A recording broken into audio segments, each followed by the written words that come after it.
Livro Uma Dose Mortal. Autora Agatha Christie. Capítulo 1.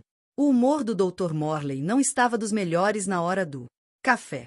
Reclamou o presunto, perguntou por que o café estava com gosto de água suja e comentou sobre a má qualidade do pão. Era um homem baixo, de queixo decidido e um ar severo. Sua irmã, que morava com ele, era, ao contrário, uma mulher enorme que lembrava um fuzileiro naval. Ela o examinou, por um instante, e perguntou se a água do chuveiro tinha estado fria. Novamente.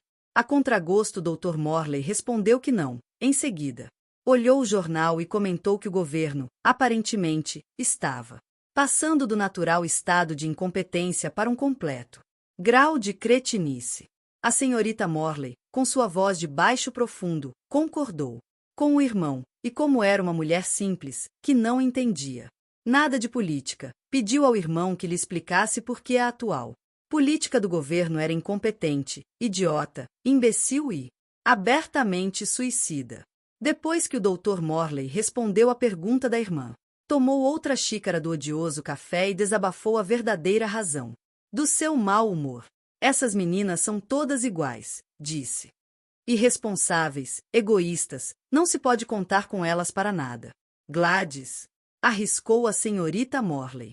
Acabei de receber um recado dela, dizendo que a tia teve um infarte e que ela foi para Somerset.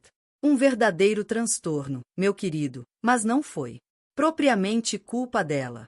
O Dr. Morley sacudiu a cabeça tristemente. Como é que eu vou saber se a tia teve mesmo um infarte?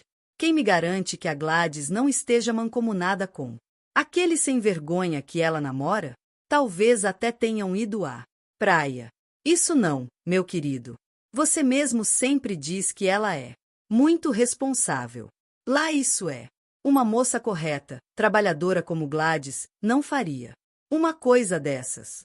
Eu sei, Georgina, mas isso era antes dela conhecer aquele sujeito. Ultimamente ela não é mais a mesma, anda distraída, nervosa, chateada. O fuzileiro deu um profundo suspiro de solidariedade. Acontece, Henry, que as mulheres se apaixonam, é inevitável. O que não é uma boa justificativa para se transformar numa funcionária relapsa. Ainda mais hoje. Um dia daqueles. Uma porção de pacientes importantes. É de matar. Sei como você deve estar se sentindo, disse a irmã, em tom apaziguador.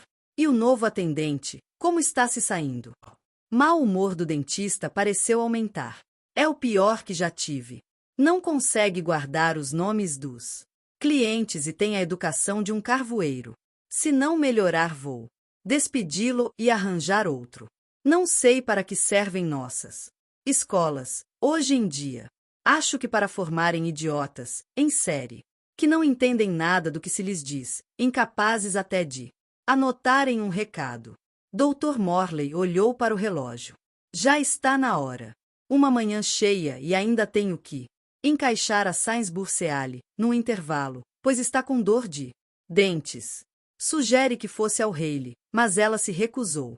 E com toda razão, disse Georgina, lealmente. Haley é muito competente. Está sempre em dia com os avanços tecnológicos.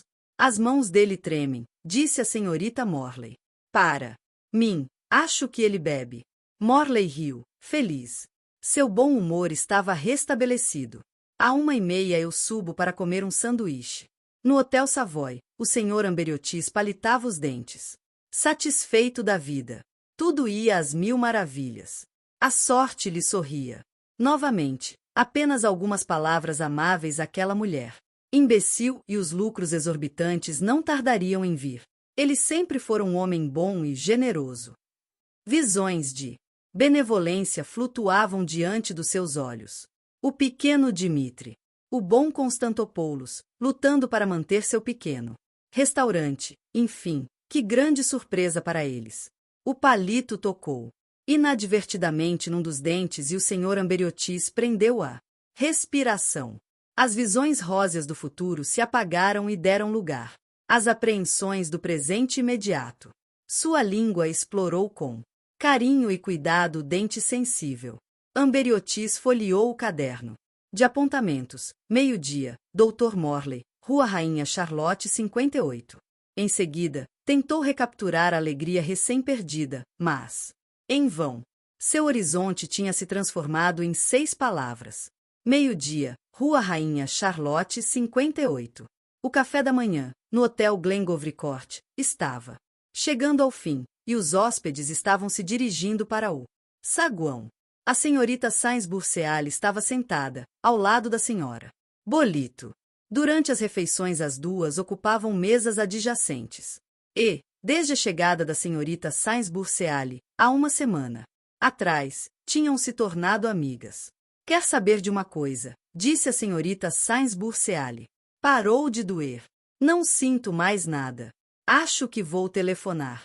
A senhora Bolito a interrompeu. Era uma mulher alta, autoritária, dona de uma voz ressonante. Não seja tola, meu bem. Vá ao dentista e acabe logo com isso. A senhorita Sainz-Burseal era uma mulher de 40 e poucos anos, de cabelos louros, mal tingidos, arrumados em cachos. Suas roupas eram esquisitas, com um toque pseudo-artístico e seus óculos recusavam-se a ficar parados no nariz. Além disso, era uma irremediável falastrona. Mas, realmente, não está doendo nada. Protestou, em tom de súplica. Tolice, a senhorita mesma me disse que quase não dormiu a noite passada. Eu disse isso? Que bobagem, imaginem. Vai ver, até o nervo já morreu. Mais uma razão para ir ao dentista, insistiu a senhora Bolito, com firmeza. Todos nós gostamos de adiar esses problemas, mas não devemos nos entregar à covardia. O melhor é tomarmos coragem e acabarmos logo com isso. Um murmúrio de rebeldia se formou nos lábios da senhorita Sainz-Burseal. É fácil falar quando o dente não é da gente, pensou. Acho que a senhora tem razão, admitiu a sofredora Sainz-Burseal. O Dr. Morley é tão cuidadoso e quase sempre a gente nada sente. A reunião da junta dos diretores estava encerrada. Tudo correu como devia. O resultado foi ótimo e não houve, sequer, uma nota de desacordo. Apesar disso, o Sr. Samuel Rotherstein, um homem muito sensível, notou uma pequena modificação no comportamento do presidente da mesa. Uma certa impaciência. Um azedume que não se coadunava com o bom andamento dos trabalhos. Alguma preocupação secreta? Rotherstein não podia imaginar Alistair Blunt com alguma preocupação secreta. O senhor Blunt sempre tão frio, tão formal, tão inglês. Quem sabe era fígado. O fígado de Samuel, às vezes, lhe dava trabalho, mas nunca ouvirá Blunt queixar-se do fígado. A saúde do presidente era tão boa quanto sua perspicácia e seu tino comercial. Mas que havia alguma coisa, isso era evidente. Uma ou duas vezes, o presidente passou a mão pelo rosto, e durante a reunião, sustentou o queixo com a mão, um gesto que não lhe era habitual. Além do mais, durante os trabalhos, Blunt parecia distraído. Saíram da sala de reunião e se dirigiram para os elevadores. Posso lhe dar uma carona? Perguntou Rotherstein. Alistair Blunt sorriu, sacudindo a cabeça. Meu carro está lá embaixo, respondeu, olhando o relógio. Não vou para a cidade, tenho hora marcada no dentista. O mistério estava solucionado. Hercule Poirot desceu do táxi, pagou o chofer e tocou a campainha da porta. Após uma breve espera, a porta foi aberta por um rapazinho sardento, de cabelos vermelhos, vestindo um uniforme de atendente. O Dr. Morley? Perguntou Poirot. Em seu coração batia a ridícula esperança de que o Dr. Morley não estivesse, ou que não pudesse atender ninguém, em vão. O atendente afastou-se e Hercule Poirot entrou. A porta fechou-se, atrás dele, com a inexorável inconsciência da fatalidade. Seu nome, por favor? Perguntou o rapazinho. Poirot deu o nome e foi levado para a sala de espera, local decorado com bom gosto, mas, segundo Poirot, de uma severidade jesuítica. Numa mesa, vários jornais e revistas, arranjados cuidadosamente. Sobre a lareira, um relógio de bronze. ladeado por 2 vasos de porcelana chinesa. As janelas, envoltas em cortinas de veludo azul, e as cadeiras e as poltronas forradas do mesmo material. Uma das cadeiras estava ocupada por um senhor de aspecto militar, pele amarelada e vastos bigodes. Olhou para Poirot como quem enfrenta um inseto nocivo. Pareceu procurar, não por um revólver mas por uma bomba de Fleet, para eliminar a nova e desagradável presença. Poirot o examinou com impaciência. Verdadeiramente, pensou, existem alguns ingleses que são tão desagradáveis e ridículos que deviam ser poupados da desgraça de viver. O militar, por sua vez, depois de um longo exame, agarrou um jornal, virou sua cadeira para evitar ter que ver Poirot e voltou à sua leitura. Poirot começou a folhear o Punch, meticulosamente, mas não conseguiu achar graça nas piadas. O atendente apareceu. O coronel Arrovumbumbe. O militar foi conduzido para um dos consultórios. Poirot começou a se perguntar se era possível existir tal nome, quando a porta se abriu e um rapaz de uns 30 anos entrou. O rapaz ficou parado, perto da mesa, escolhendo uma revista, enquanto Poirot observava. Um jovem desagradável e perigoso, pensou Poirot, talvez até um criminoso.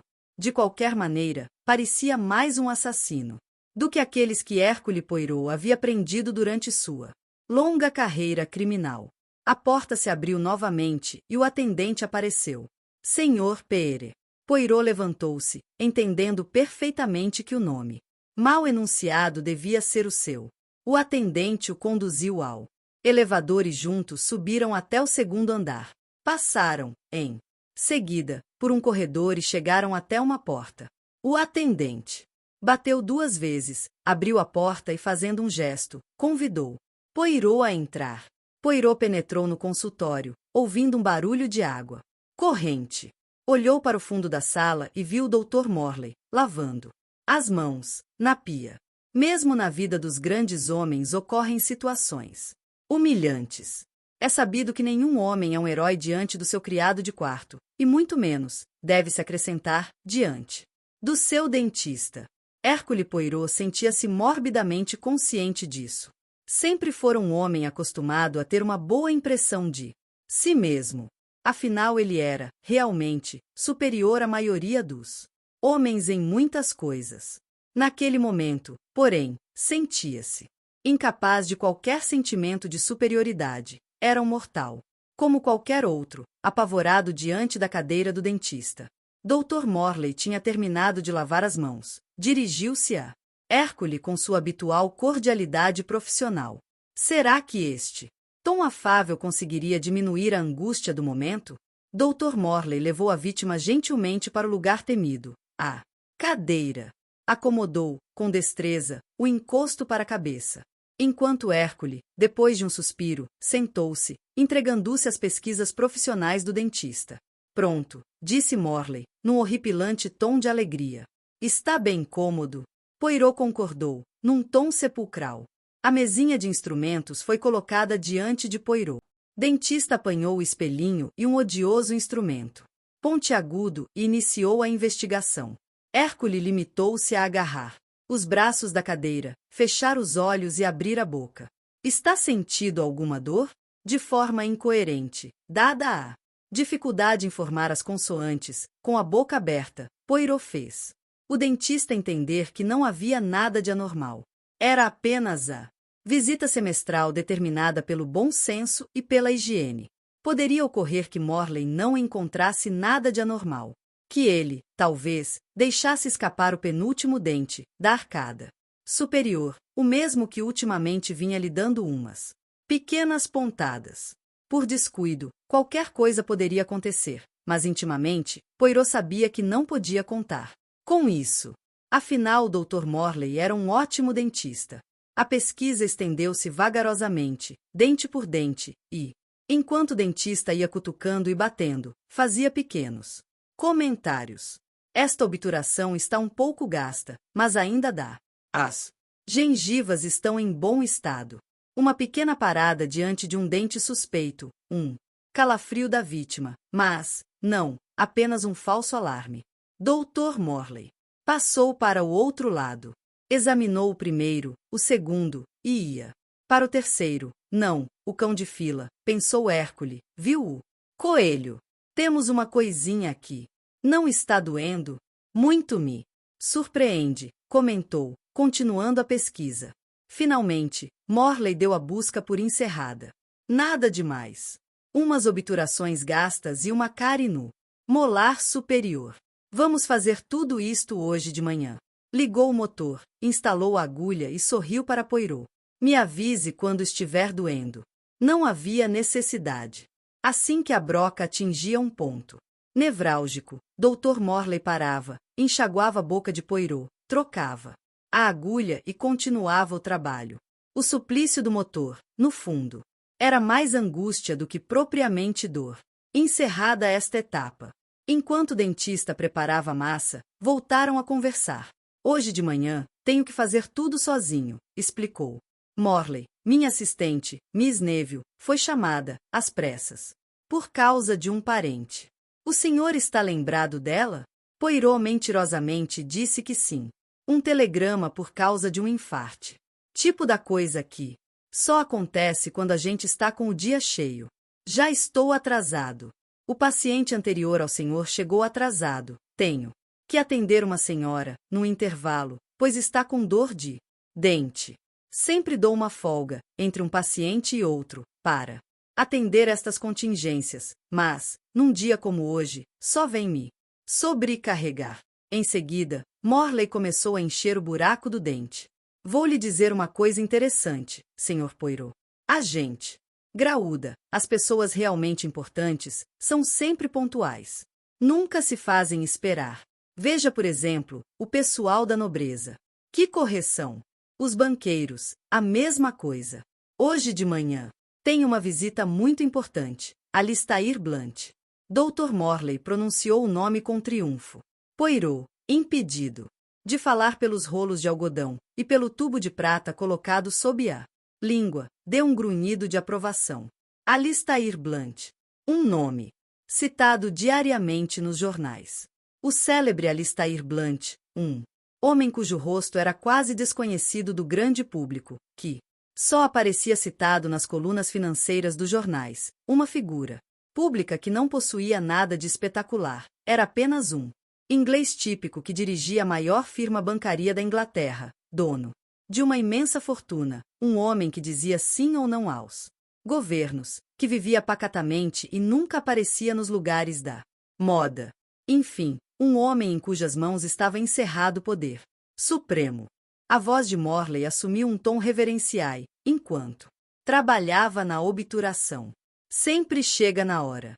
Geralmente, manda o carro embora e volta a pé para o escritório. Um sujeito simples e pacato, que gosta de golfe e jardinagem. Olhando para ele, ninguém diz que a sua fortuna poderia comprar metade da Europa. Um homem, assim, como o senhor. Uma onda de ressentimento invadiu Poirot. Dr. Morley pensou, podia ser um bom dentista, mas havia outros bons dentistas em Londres. Agora, só havia um Hércules Poirot. Cuspa, por favor. Alistair Blunt é a resposta para os mal. T.S. Tung, os russos e o resto da camarilha, continuou Morley. Nós, aqui na Inglaterra, não gostamos de muita confusão. Veja, que figura democrática é a nossa rainha. É claro que para o senhor, que é francês, e está acostumado com o ideal republicano. Naan soou francês, sou bega. Psiu, psiu. Fez o dentista, não deixe entrar saliva no dente. Deu umas bombadas de ar quente na cavidade. Não. Sabia que o senhor era belga. Que interessante. O rei Balduin é um homem muito capaz, segundo ouvi dizer. Acredito muito na realeza. É uma grande escola. Repare como eles guardam os nomes e as fisionomias das pessoas. Resultado de um treinamento, não tenha dúvida. Entretanto, certas pessoas possuem este dom de forma inata. Eu, por exemplo, nunca me lembro de um nome, mas, por outro lado, nunca esqueço uma fisionomia. Um dos meus clientes apareceu por aqui, eu já o tinha visto. O nome não me dizia nada, mas, mesmo assim eu perguntei, onde nos vimos antes? Ainda não consegui me lembrar, mas um dia eu acabo me lembrando. Cuspa, novamente. Por favor. Morley deu uma olhada crítica para a obturação. Parece que está bem. Feche, com cuidado, a boca. Sente-se bem? Está sentindo a obturação? Abra, novamente. Que tal? Tudo em ordem, então? A mesinha foi afastada e a cadeira colocada na posição. Hércules saltou do lugar, sentindo-se um homem livre. Até logo, Sr. Poirot. Não encontrou nenhum criminoso na minha sala de espera? Poirot sorriu. Antes de ser atendido, todos me pareciam criminosos. Agora, acho que tudo vai parecer diferente. A grande diferença do antes e do depois. De qualquer maneira, nós, dentistas, não somos mais o bicho-papão de antigamente. Quer que eu chame o elevador? Não, vou pela escada, obrigado. Se quiser, o elevador fica logo ao lado. Poirot saiu. Enquanto fechava a porta, ouviu novamente o ruído da torneira. Desceu os 2 lances de escada. Na última curva, viu o coronel saindo do outro consultório. Um homem. Simpático, pensou Poirot. Deve ser um ótimo atirador, um militar. De grande valia para a defesa do Império Britânico. Poirot dirigiu-se à sala de espera para apanhar o chapéu e a bengala. Estranho rapaz, para surpresa sua, ainda estava lá. Outro paciente calmamente lia uma revista. Poirot examinou o rapaz com renovada boa vontade. Ainda o achou um tipo frio, capaz de matar alguém, mas não porque fosse um assassino nato, como havia formulado antes da consulta. Certamente, este mesmo rapaz, daí a pouco, desceria as escadas.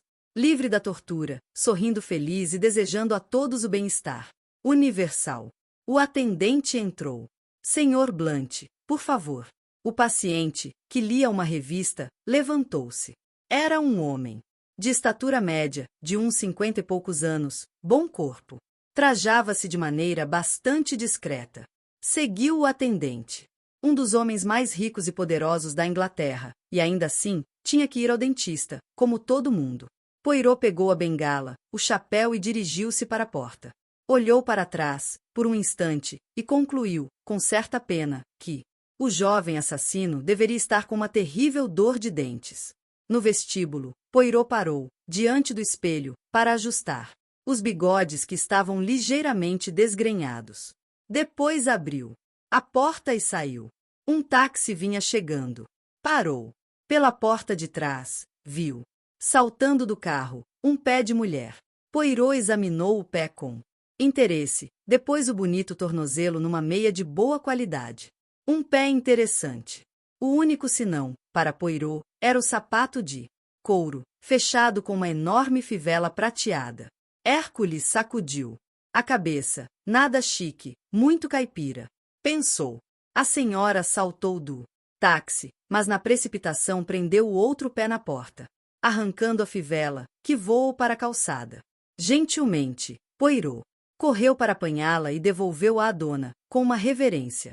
Infelizmente, a senhora parecia ter uns 50 anos. Usava óculos. Seus cabelos louros eram acinzentados, e as roupas estranhas em tons de musgo. Ela agradeceu, deixando cair os óculos e, em seguida, a bolsa. Poirot educadamente apanhou os pertences da estranha senhora. Ela subiu os degraus e apertou a campainha da casa do Dr. Morley. Está livre? Perguntou Poirot ao chofer, que contemplava com desprezo a gorjeta que a freguesa lhe tinha dado. Está, respondeu. Eu também, livre de tudo. Ao dizer isso, Poirot notou o ar de estranheza no rosto do chofer. Não tenha medo, meu amigo, não estou bêbado. Acabei de sair do dentista e não preciso voltar nos próximos 6 meses. Por isso, estou tão feliz.